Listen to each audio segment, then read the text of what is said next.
Hello friends, मेरा नाम जयप्रकाश शर्मा है। आत्रेय ब्रदर्स चैनल में आपका हार्दिक स्वागत है। दोस्तों, आज के विषय है चंद्रमा की महादशा। महादशा सुनते ही आपको समझ में आ गया होगा कि हमारे कुंडली में जब चंद्रमा किसी जगह बैठे हैं और उनकी जब दशा चलती है तो उनसे मिलने वाले परिणाम हमें देखने को मिलेंगे। दोस्तों, दशाएं बहुत सारी होती हैं, जैसे महादशा, अंतर्दशा, रतंत्र दशा, सूक्ष्म दशा तथा प्राण दशा। इनमें सबसे महत्वपूर्ण होती है महादशा और अंतर्दशा, क्योंकि इनके जो रिजल्ट है वो साक्षात हमें देखने को मिलते हैं। और इनमें जो ग्रह बैठते हैं वो लंबे समय तक हमारी कुंडली में अच्छे तथा गलत परिणाम देते रहते हैं। तो आज हम इसी विषय में बात करते हैं कि चंद्रमा की महादशा, अगर चंद्रमा की महादशा चल रही हो और उसमें किसी अन्य ग्रह की अंतर्दशा चल रही हो तो उस कंडीशन में हमारे से सामने किस प्रकार के रिजल्ट देखने को मिलेंगे। तो सबसे पहले बात करते हैं हम चंद्रमा की महादशा में सूर्य की अंतर्दशा। दोस्तों, चंद्रमा की महादशा में सूर्य की अंतर्दशा हो तो जातक को अनेक प्रकार के सुख ऐश्वर्य की निरंतर प्राप्ति होती रहती है।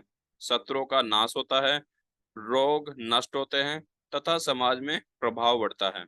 यानी हमारे जन्म कुंडली में अगर चंद्रमा अच्छी पोजीशन पे बैठे हैं और उनकी अच्छी पोजीशन सूर्य की भी है तो हमारी कुंडली में इस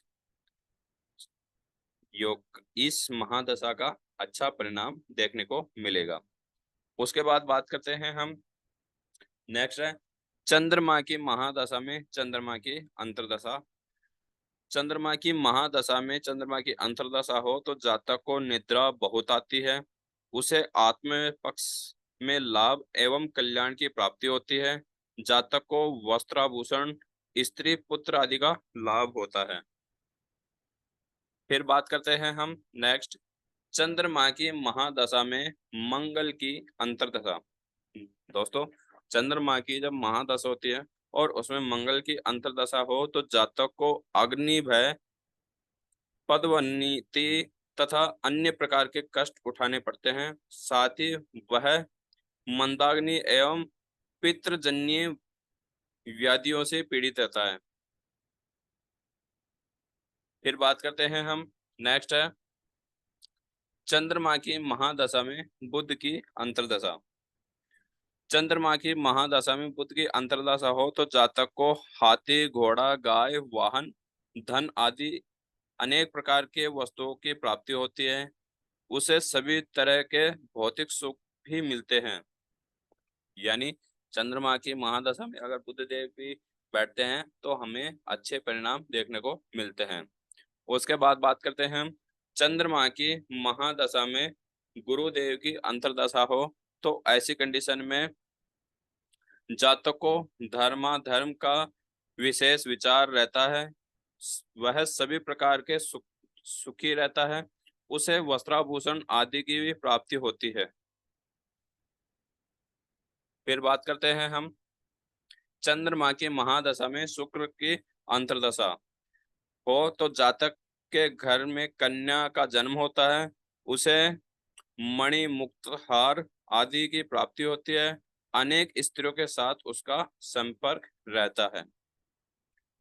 चंद्रमा की महादशा में शनि देव की अंतर्दशा हो तो उस कंडीशन में ऐसे जातक को भाई बंधुओं से उद्देन, हानि, भय, शोक तथा संदेश की प्राप्ति होती है।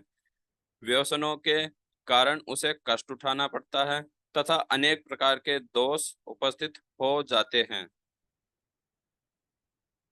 फिर चंद्रमा की महादशा में राहु की अंतर्दशा हो तो जातक को शत्रु, रोग, अग्नि आदि का भय, धन का नाश, बंधु बांधवों का नाश आदि दुखों का सामना करना पड़ता है। ऐसे जातक के लिए सुख की प्राप्ति प्राय असंभव हो जाती है।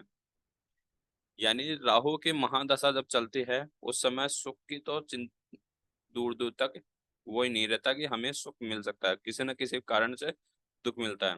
उसके बाद बात करते हैं चंद्रमा की महादशा में केतु की अंतर्दशा हो। तो जातकों धन हानि, जन हानि, मनोद्वेग, चपलता आदि का कोप भाजन पड़ता है। यानी अगर केतु की महादशा चलती है तो धन की हानि होती है, जन की हानि होती है, मनोदेग होता है, चपलता आदि कोप भाजन बनाना पड़ता है। यानी हमारे कुंडली में चंद्रमा की अगर महादशा में अंतरदशा हो मंगल देव की, राहु देव की तथा केतु देव की, तो ये हमारी लाइफ में भूचाल लाने के लिए होते हैं। क्योंकि ये हमारी कुंडली में चंद्रमा के साथ जब रहते हैं और इनकी दशा अंतरदशा चलती है तो एक गलत दोष का निर्माण करते हैं, जिससे कि हमारी लाइफ में जो होने वाले सही काम है वो बंद होकर गलत काम होने स्टार्ट हो जाते हैं। दोस्तों आशा करूंगा कि यह वीडियो आपको पसंद आई होगी। नेक्स्ट वीडियो जैसी आएगी आपके पास नोटिफिकेशन आ जाएगा। तब तक के लिए जय श्री राम।